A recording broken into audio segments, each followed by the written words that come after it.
All good movies need a great sequel, and Tony and I are back to talk Colts Jaguars already here in week 6. It's the second part of Locked On crossover with Colts and Jaguars. Let's get to it. You are Locked On Colts, your daily Indianapolis Colts podcast. Part of the Locked On Podcast Network, your team every day.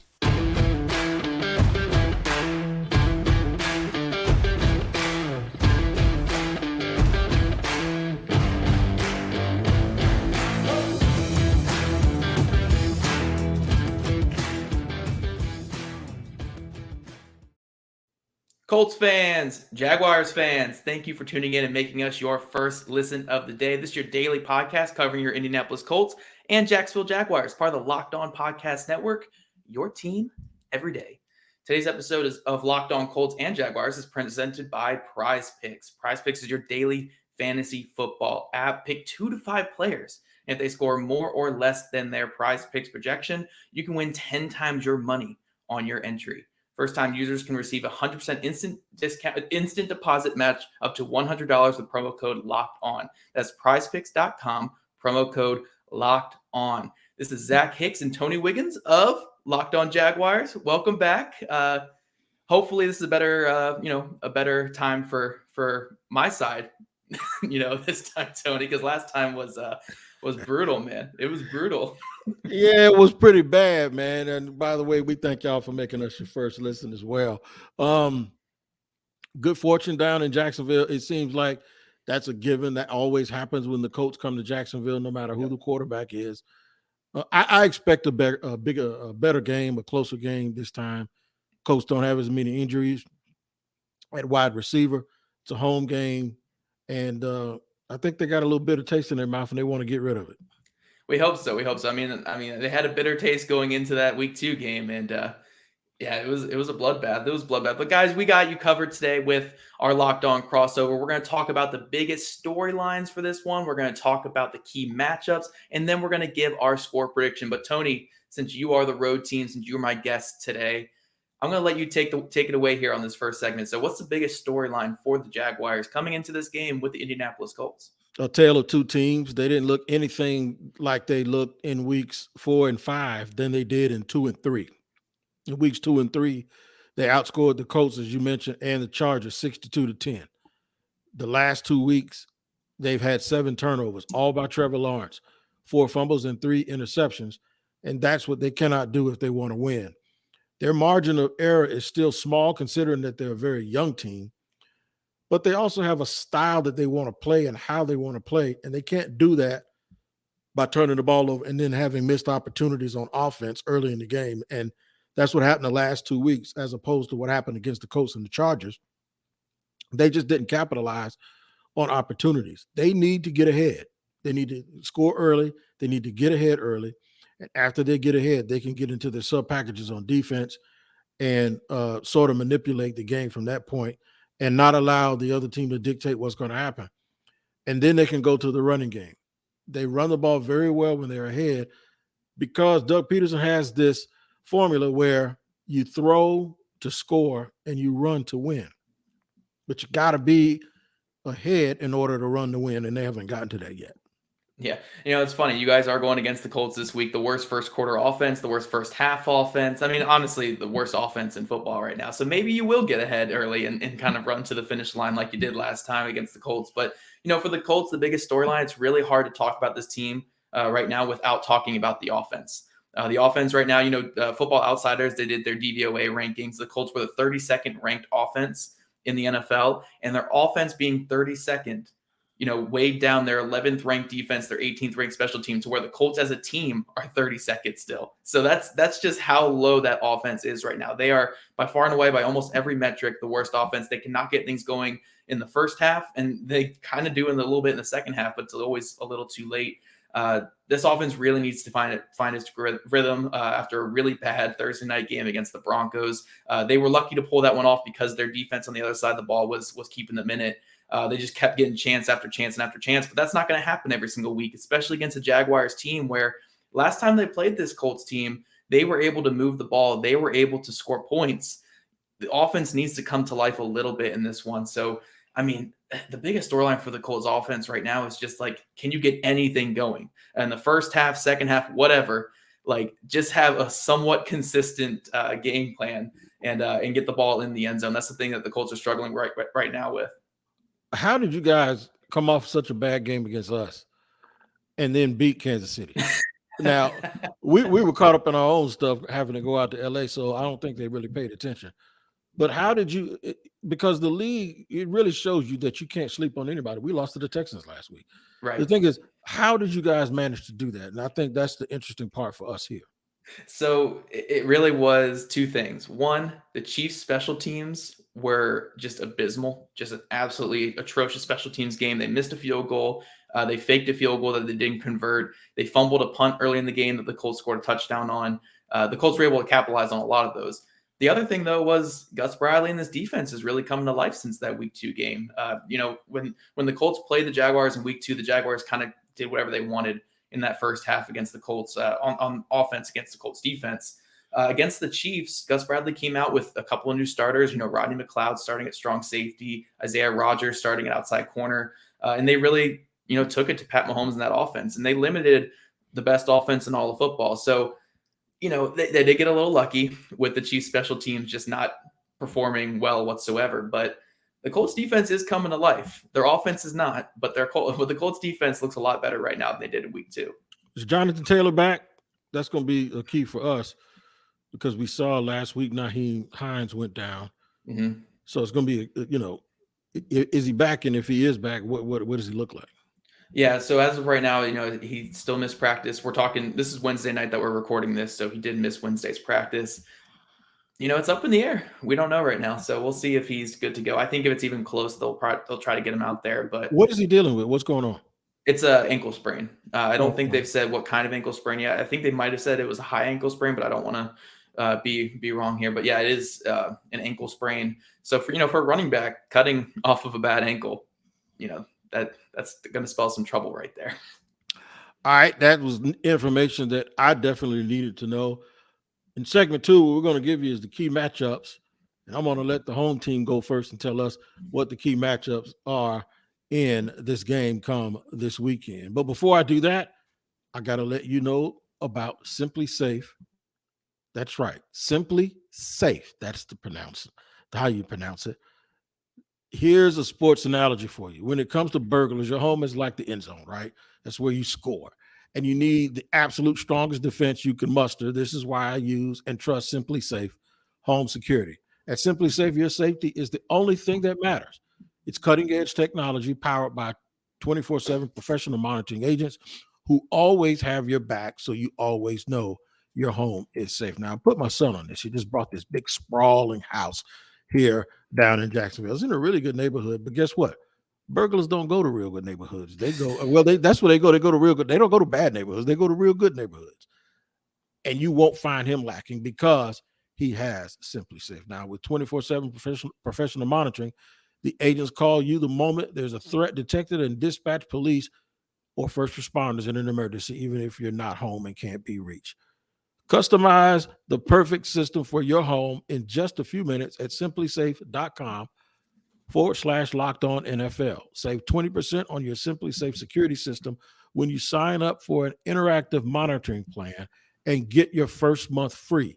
Visit SimpliSafe, that's SimpliSafe.com/LockedOnNFL to learn more.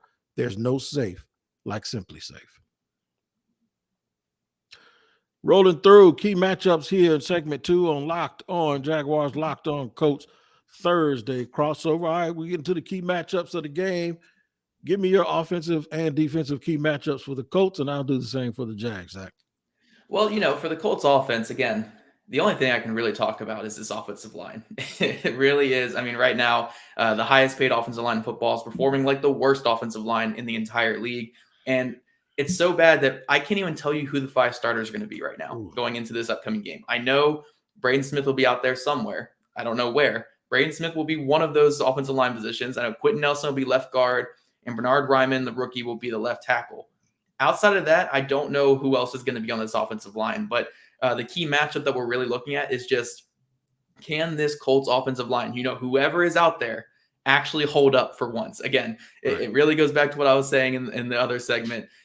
They need to hold up just long enough for Matt Ryan to be effective. Now, when they have held up this year, we've seen Matt Ryan have success. Over 300 yards against the Texans, over 300 yards against the Titans in week 4. He's had some success. He's completing passes, but he's just taking too many hits. He leads the NFL in fumbles. He leads the NFL in interceptions. This offensive line is letting him down. And as a result, we're seeing this Colts offense really sputter. So whoever is out there for the Colts offensive line, the biggest matchup is how they'll handle this Jacksonville front that is very multiple. It's very, they throw a lot of stunts and twists at you. They come at you in a lot of different ways. And that's what this Colts offensive line has struggled with in recent weeks. So that's the biggest matchup on that side. On the other side, it's how the Colts can limit the quick game of the Jacksonville Jaguars. We saw the first time these two teams played, Trevor Lawrence was just throwing the ball like he was in a passing clinic. It was the easiest day for him. He was completing every check down, every play action, every screen for big gains. The biggest thing for this Colts defense that is playing a lot better going into this matchup than they were in week 2 is just limiting that quick game, getting Trevor Lawrence just off balance, off key, and getting some pressure. They weren't able to get any pressure in week 2 because of that quick game. If they can get Trevor Lawrence to maybe hold it just a second longer, they can hopefully get that pressure home. But those are my two biggest keys right there, getting pressure and getting the Jaguars out of that quick game, and then just the Colts offensive line. That's always the biggest matchup or key right there on the offense right now. Yeah, and they've used a lot of resources on that offensive line too. They have. It just seems like they can't get everybody on the field at the same time. All right, for the Jaguars defensively, what they have to do is understand that this is not the same team that they played earlier this year. With Alec Pierce and Michael Pittman, I assume they're both going to play. What you're going to get is you're going to get two big receivers. They have a lot of size, and it's a lot different from what you saw early in the year. And that will allow Paris Campbell, I guess, to be where he's supposed to be, and that's in the slot. So the Jaguars have to really watch out for those big guys on the 50-50 balls. They haven't had a lot of success stopping guys from catching those passes this year. And I think Matt Ryan's going to take his chances, because one thing Matt Ryan's not going to do that a lot of quarterbacks, Davis Mills didn't do much of it last week. Matt Ryan's not going to scramble. He's a little old. He's old enough that when the first 5 steps he takes, he stands in the same spot like one of those guys on cartoons, you know what I'm saying, before they take off. So the thing with Matt is they got to be able to knock him off his square. And they got to know that he knows that that's coming.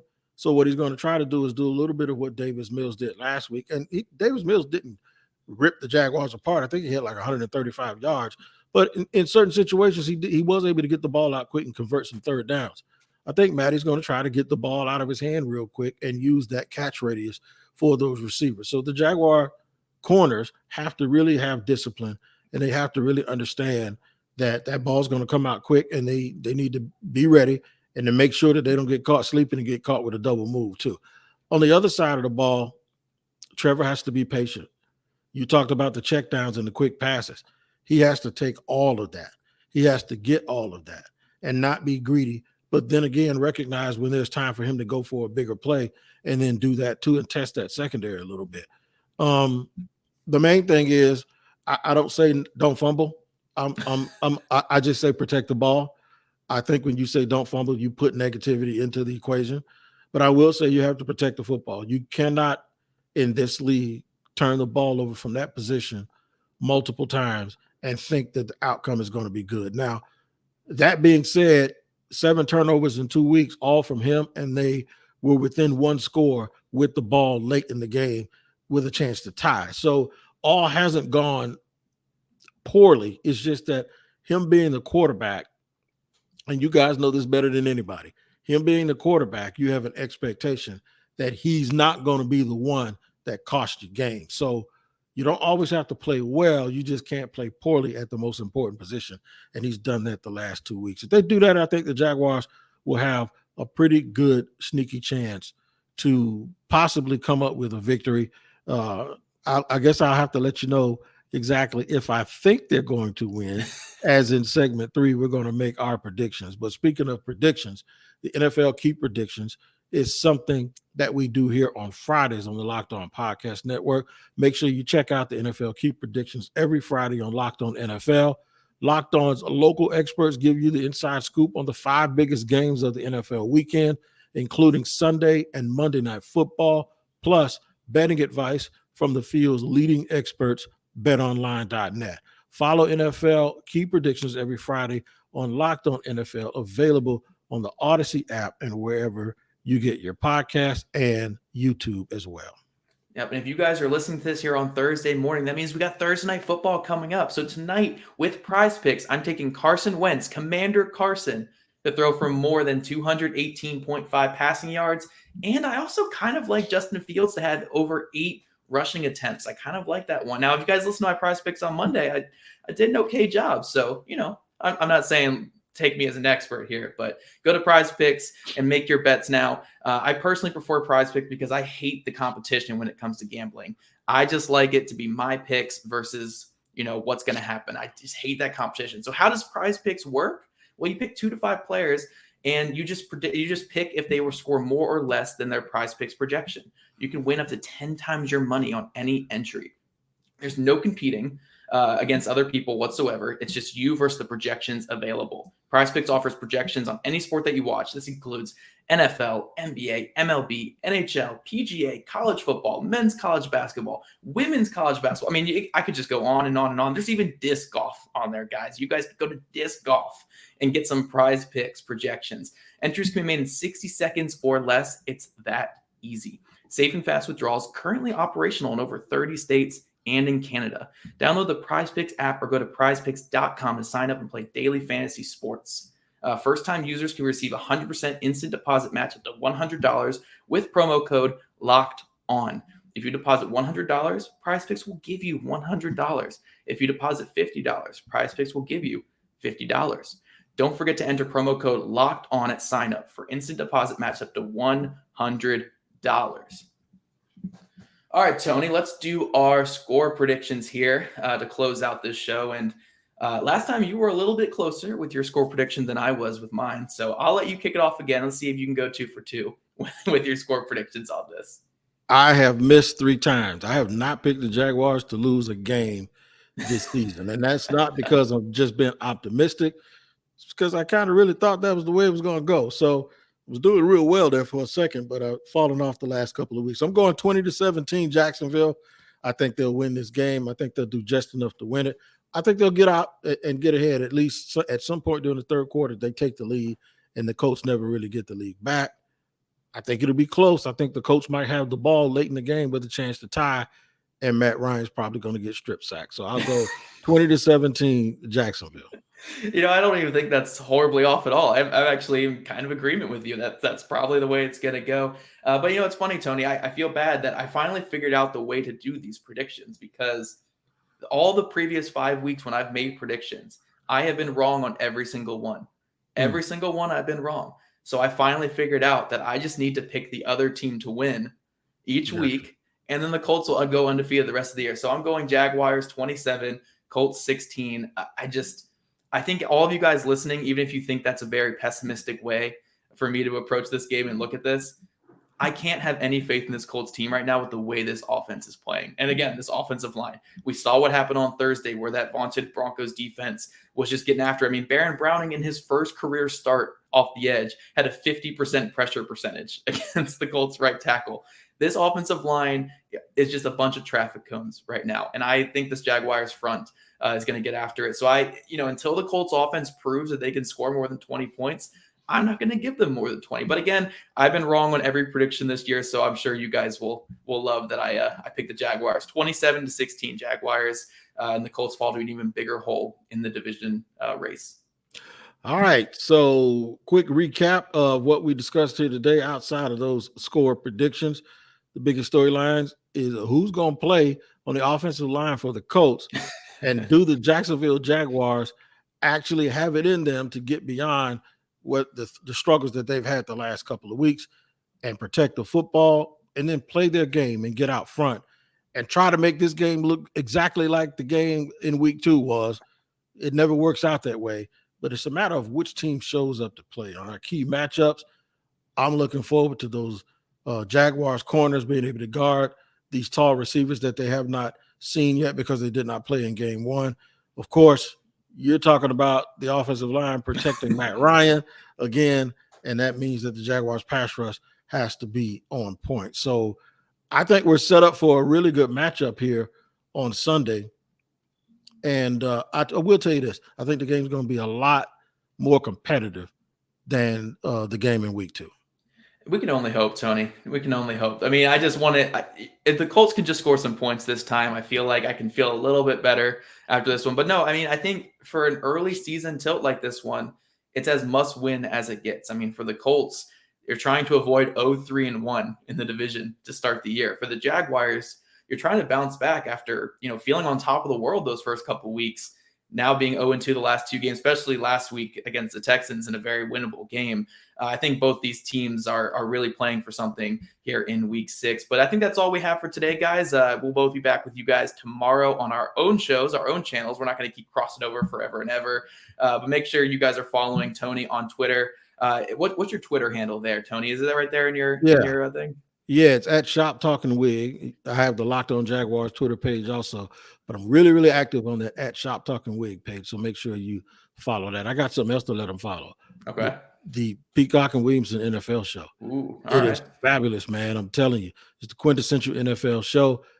It has a special place in my heart because those guys really did a lot for the NFL channel here on the Locked On NFL. So you want to hear a really, really good guy covering the NFL and Brian Peacock and a former NFL scout, Matt Williamson, and you can get a perspective that you don't get everywhere else. So make sure you like and follow and find that wherever you get your podcasts and on the Odyssey app, the Peacock and Williamson NFL show.